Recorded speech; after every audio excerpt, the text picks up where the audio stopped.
Today's episode is presented by LodeStar, the fee experts. Hi, everyone, and welcome to this week's episode of Lending Leaders. My name is Alayna Gardner, and this week I'm joined by Rucker, the CEO of Equity Capital Mortgage Group. So thank you so much, Rick, for joining me, and welcome to the show. Thank you. I'm very, very, very excited. We had really good energy when I was in Philadelphia, so I was like, I need to get on her podcast right away. Well, I appreciate it. So my first question for you is kind of, how did you start your journey into mortgage, and tell us a little bit about how you started Equity Capital Mortgage Group. That's a great question. So I actually started in the business in 2005. I worked for a subprime broker for the first 3 years. Straight Wild West. Anything you've seen in Hollywood was pretty accurate, if we're being honest. I think one of my favorites was the Big Short. I watched that on the flight, ironically, to Philadelphia for the conference. But started, learning the sales side from the ground up. That was fun back then. It was kind of like origination points. It was kind of like there wasn't a lot of structure. It was just straight selling. And it was really my first job out of college, which a lot of people are like, well, how'd you get into the mortgage business? And I tell them the story. Honestly, I got into the mortgage business because I went to the interview, and it wasn't necessarily, I mean, the money definitely like popped out to me because there was like all these nice cars and all that good stuff. But what stuck out to me, because I'm a insanely competitive person, was they said that 97% of the people in this industry the first year fail. I was like, well, I'm not in that realm. So I just always took it personal when they said that a lot of people, do not excel in this industry, at least in their first year. So, and taking that personal, as a competitor, I played competitive sports, basketball, football, track, all that good stuff. When I was younger, that kind of took off. And honestly, my first 2 months in the business, I tell this all the time, like, especially to salespeople I hire, I was like, I sucked on the phone. I just got out of college. I was like too smart for my own good. I couldn't like break it down in layman's terms and make it so that people could understand. And then it was just like a switch went off, and I was like, I just became a normal person, and that's really what I coach people up on. Fast forward now, 18 years later, just being real people, not putting your commission above what was in the best interest of your client, taking them through everything, explaining it, being patient, acting as if it's your mother, your grandfather, your family that you're explaining the loan to. And again, sometimes loans don't make the most sense, and we have to make that decision for our clients. So, but fast forward again, made it through the crash. I worked in music. I tell everybody this story. I worked in music for the better part of 2 decades. I started off as a DJ. I started DJing at first, and then it kind of comes back into the real estate realm. But I worked with 50 Cent, Akon, Pitbull, Lady Gaga, a lot of these bigger artists, a lot of these other bigger record labels like Universal Music, SRC, all that good stuff. And I worked on the record promo side, which honestly helped me when I did establish my own mortgage company, teaching me how to build a business from the ground up. So, but I started Equity Capital Mortgage Group in 2022. My mentor, Dan Milstein, who owns LodeStar Mortgage, is a proponent of doing DBAs, which is just doing business as. And our focus was women, minorities, investors, Gen Z, and millennials. And we're obviously breaking the status quo. There's plenty of the old guard still around, but we're not the old guard. If you come into my office, it looks like a record label. People say, you're greeted by picture of Tupac on the wall, and then a bunch of musical inspirations of mine, like Mac Miller, Avicii, Leonard Skinner. There's some of my favorites. Frank Sinatra, you see behind me, Frankie Valli. So I'm just a music guy. Down to earth again. And again, we started Equity Capital Mortgage Group under the premise of it's time for us to really, break those glass ceilings collectively. So. Yeah, and I think DE&I is becoming something that everyone's kind of confident talking about as a priority, right? I think in the mortgage industry and outside of it, it's a huge talking point. But it's easy to talk about, and it's another thing to take action. What does that Absolutely. really look like, do you think, for the 23-24 housing market, Yeah. to have actually diverse programs? Yeah, I think the biggest thing, first of all, the only way to grow is to grow from within. We often get approached with, it's kind of almost like a condescending, backhanded remark on, emerging markets. We're not an emerging Mhm. market. Women and minorities have long been shut out, in writing from the real estate market. And Mhm. honestly, it's just hiring more people like myself. We have a heavy focus on women and a heavy focus on minorities on my staff. That's the only way that you can change it, because the one thing I could tell you as a guy that was born in East Cleveland, which is one of the poorest cities in this country, I think arguably, and the most violent, area, is you have to be able to talk, and you have to be able to break yourself down.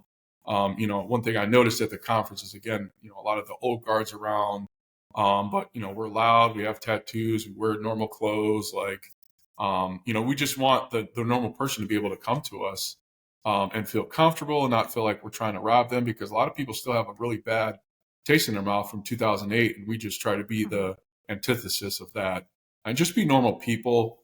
Um, but I think the only way that you're going to change it is, companies like myself or entrepreneurs like myself, taking that initiative, because unfortunately, like a lot of these companies culturally, they just don't get it, And like I said, Mhm. when I came to Gold Star, at least initially, that was one thing that I noticed about Gold Star is I saw a lot of women in executive positions. I saw a lot of minorities, and I didn't see that. And I've had branches with probably about a dozen different companies. So, but it's very exciting to know that we're at the forefront of the industry.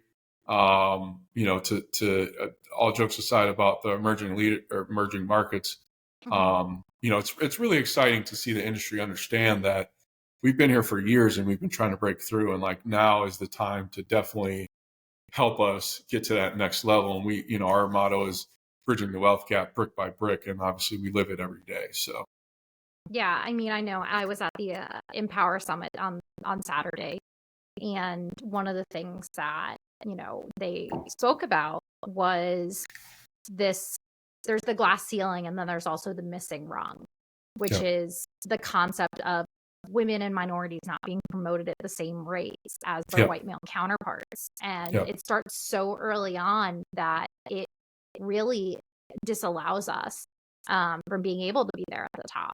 yeah, And I think, organizations like yours that are promoting, and you can see women and people of color in positions of power, it yep, means a lot to those that are at lower levels to know that's a possibility for them. correct, Um, yeah, I feel like personally I'm so empowered as a woman leader because I was in a women dominated industry, yeah, and I saw women in positions of leadership all the time. So when I came to mortgage, I said, well, there's something missing here. And I know I can do it because I saw other women do it in another industry. So I think you don't realize how important it is to see people like you, yes. until you don't see them. Yeah. Yeah, I couldn't agree more. Like, I'm a member of some private club, prestigious clubs, been around for a couple hundred years. And, I was fortunate enough to be president of, like, they called it the Emerging Leaders Group, ironically. And honestly, 70% of the group was women led households, where the women was the executive. They Mhm. were the breadwinner, et cetera, et cetera. And if you rewind the tape to just my upbringing, single mother raised me. I had a bunch of sisters. Like, I didn't have any brothers. So all I knew was like women empowerment and strong women in my life. From my grandmother coming over from Ireland to this country with just really essentially the kids in a dream, Mhm.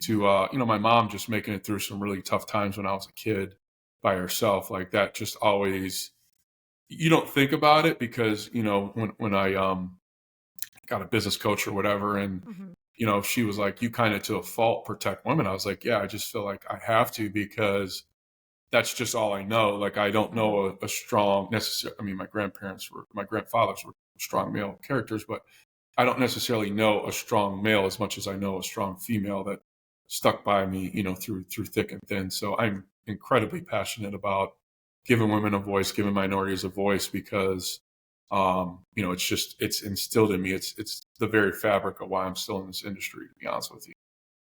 Yeah. And I think, something we saw consistently with, we always do research on our guests for this show. And we saw Unbreakable being referred to in your content consistently, right? You refer to it both with your personal life and the market struggles. So what does that personally mean to you? And what does it mean to be unbreakable? Sure.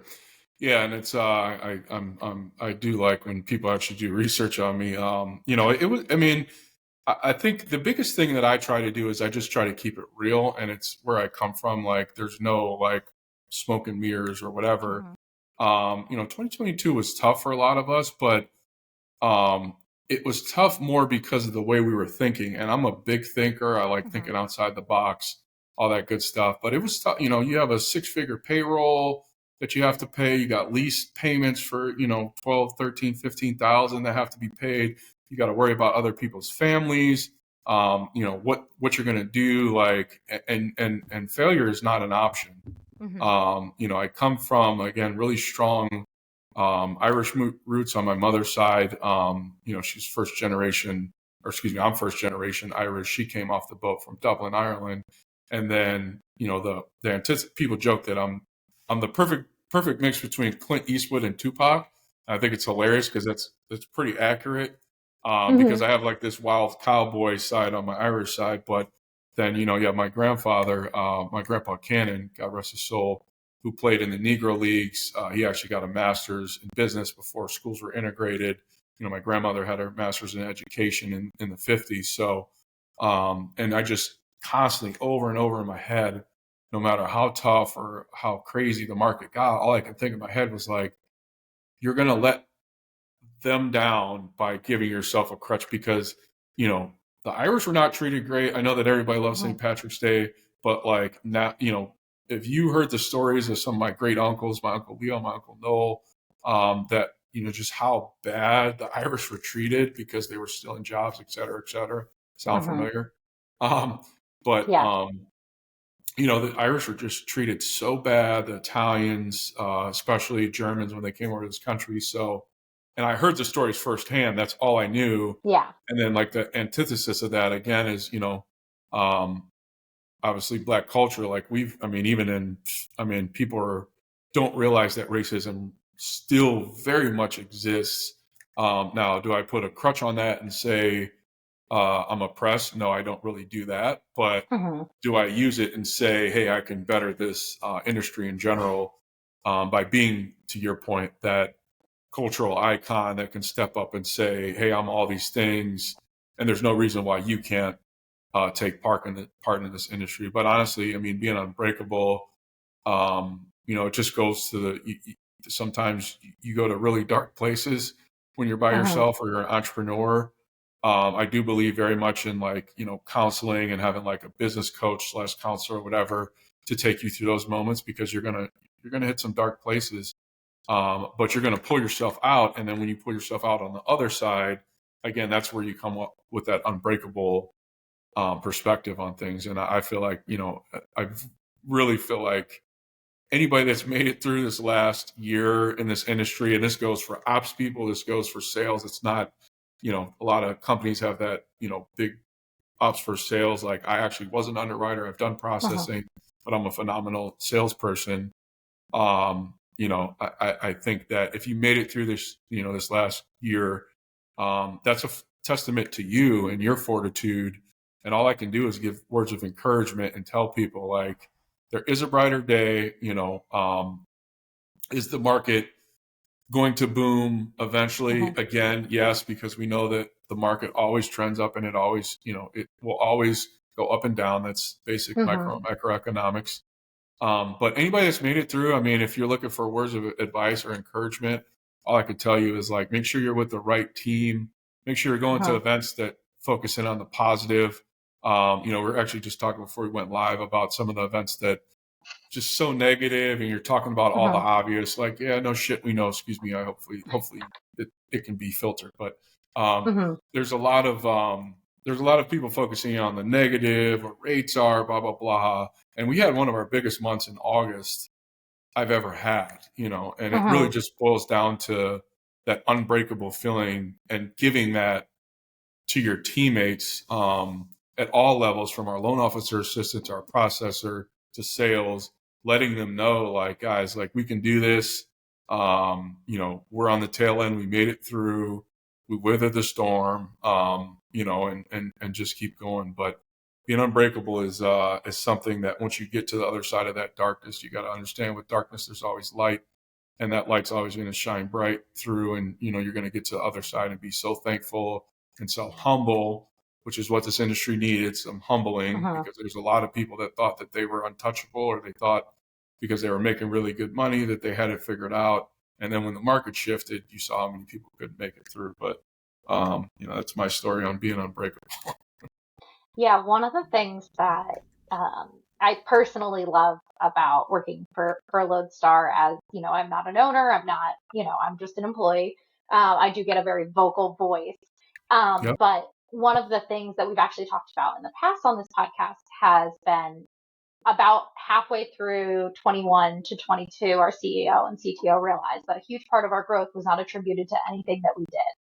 It was just the industry, right? The market, and I think a lot of people were in that position of thinking they had done what those numbers were, right? And in reality, it was interest rates, and everyone could, if there's a lot of fish in the sea, it's really easy to catch them, right? Correct. Yeah.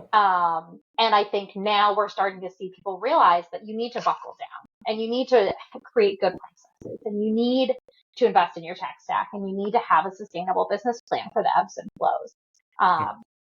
And I think that's so important. And I think we're seeing more and more mortgage lenders realize that.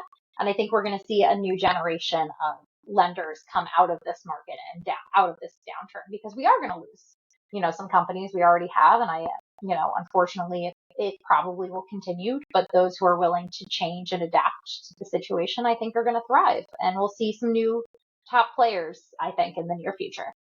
Oh, yeah. Yeah. It's there's a lot of times the underdog winds up thwarting to the top in these type of markets, because, again, they're not too afraid to shift their sales a little bit. And I'm not, I thankfully I come from humble beginnings. So, like, when you have those payrolls and you start seeing yourself in the negative $250,000, whatever, which is crazy for some people, but it just kind of was the norm. You just kind of plow through it and you get back to ground zero, and then you put yourself up again. That's great. But yeah, there's a lot of people that, unfortunately, they just think they got it figured out, or they're just afraid to shift. And, I have an accounting background. I think it's hilarious that there's so many people, especially in this generation. I mean, the first thing I learned about was Dell computers when I was in college, and, just in time lean manufacturing. And I think that people that have that mentality, we got down to one processor. I had two processors and a closer, got rid of, them, not by choice, obviously, but sometimes you just got to get leaner, and you have to teach people to manage a larger pipeline, but also make sure that they have the efficiencies, like a loan officer assistant, or, like sometimes AIQ or whatever, that can work to your benefit to streamline the process, because that's how you're going to make it through, the next couple of years for sure. Yeah. And as we wrap up today, I'm going to ask you the question I asked all of our guests, which is, a LodeStar is a guiding light in the night sky. It's the thing you find to navigate yourself. What do you view in either your personal or your professional life as a LodeStar that you'd like to share with us today? Well, I am a staunch Catholic. When you come from Southern Ireland, it's not a choice, because you fought for hundreds of years just for that right. But I'm not obnoxiously religious, because I have friends that are of all faiths. Muslim, Jewish, atheist, whatever. I don't really care where you're coming from. There's still a greater, higher power in most people's eyes that got us all here. But I do lean on my faith heavily. I lean on my family heavily, because, again, they're the ones that got me here. I lean on my staff heavily, their families, and honestly, like, a lot of times they all give me encouragement. And, good friends in the industry like yourself, or like, Exactus appraisal management company, which I was actually there with. Sometimes your vendors, you really see who's your real friend, when you're in some of these down industries, because, they wind up just reaching out to you and just asking how they can help. So those are all, to me, like good guiding lights. I think that there are a lot of really good people in this industry, that are very encouraging and very helpful. And I think that we need more LodeStars, to your point, coming out and being like a shining bright and words of encouragement for people in this market that really need it. Yeah, I totally agree. Well, as we wrap up here today, Rick, where can people find you if they're looking for you online? That's a great question. So rickrucker.com is actually my website. I keep it pretty simple. I actually go under my Instagram. I go under my music alias, because I was a DJ. So it's Ricky Ruckus. If you just I at like Ricky Ruckus, it's my music background. I never shifted over. Rick Rucker's a little boring. I like being a little bit outside the norm. All like other it. handles, Equity CMG, Mhm. Equity CMG, on all different platforms. And I'm excited for you, and I'm excited for people in this industry that are about the change that we are. And again, I cannot stress enough, I fully support you and everything that you're doing. It's a really exciting time in the industry, in my opinion. Yeah, I think we're going to see a lot of change, and I think it's for those that are willing to take the opportunity, there's definitely going to be opportunity there. Tons of opportunity for sure. So, well, thank you so much, Rick, for joining me today. Thank you. And thank you all for listening. And we will see everyone next week. And thank you so much, and have a wonderful day.